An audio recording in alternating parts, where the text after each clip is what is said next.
Hello guys! Welcome back to my YouTube channel. Ayan guys, for today's video ay andito tayo ngayon sa Santa Lucia Balloon. Ayan at ito ay matatagpuan dito sa Labac, Taal, Batangas.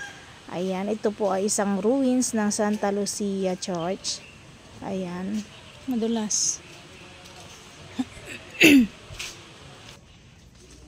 Nakasara pa din pala.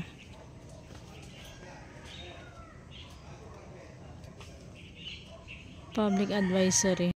Maligayang pagdating po dito sa tahanan ng Mahal na Birhen ng Kaysasay. Bahagi po ng rehabilitation at restoration ng buong Kaysasay Shrine Complex ay ang pagsasaayos din ng balon ng Santa Lucia sa pahintulot po ng Archdiocese ng Lipa at ng National Museum of the Philippines.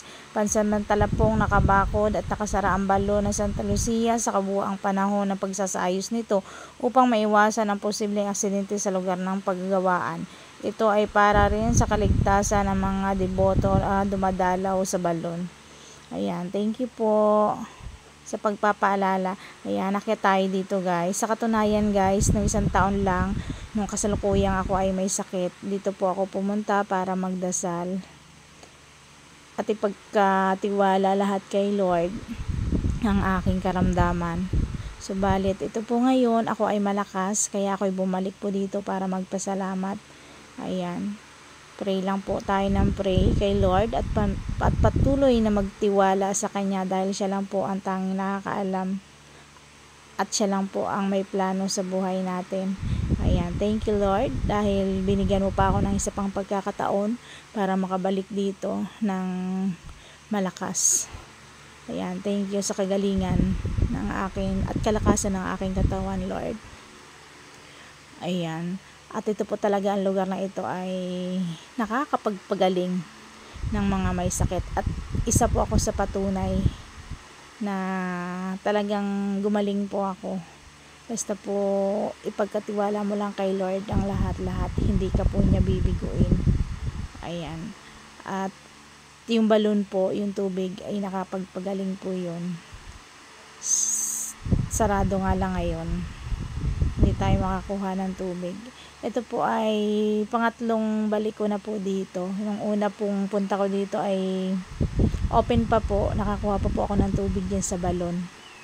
Tapos nung pangalawa po, nung may sakit ako, sarado na po dahil ginagawa na nung nakaraang taon lang. At ito po pangatlong balik ko dito. Ayan. Bumalik po talaga ako dito para magpasalamat po. Dahil isa po ako sa patunay na gumaling dahil dito. Ayan, cancer survivor po ako kung hindi nyo na itatanong. Ayan, kaya patuloy lang po tayong magdasal at ipagtiwala natin kay Lord ang lahat-lahat. Hindi niya po tayo bibiguin. Ayan, ito po ang kabuuan ng Santa Lucia Balloon. Ayan, madilim lang dito, medyo malamok lang dahil ang oras po natin sa buong kapuluan ngayon ay alas 5 na ng hapon. Ayan.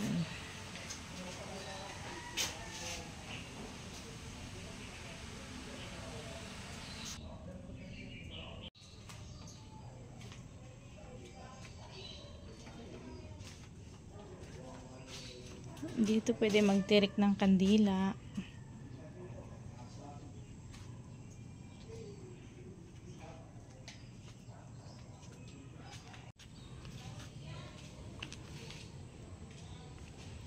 Ayan, may CR dito guys. Dati, pwede kang mag-CR dito gamit yung tubig sa balon. Pero ngayon ay pansamantalang sarado. Dahil under renovation, construction. Ayan, ginagawa pa siya. Ayan, sobrang matalinhaga ang lugar na ito guys. Nung last year lang, nagkasakit ako. Dito ako nagdasal. Ayan, dito ako pumunta. At ngayon po ay malakas na ako. Ito yung lugar.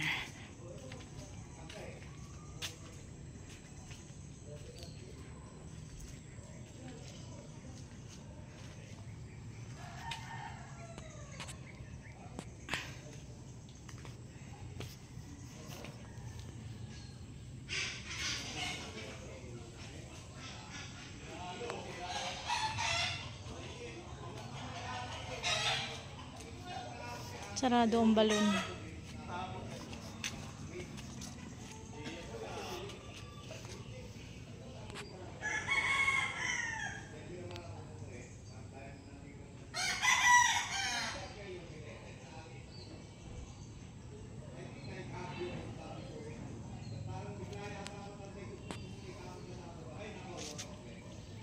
Ayan, pauwi na tayo dahil medyo madilim na at makulimlim na at parang uulan na ulit.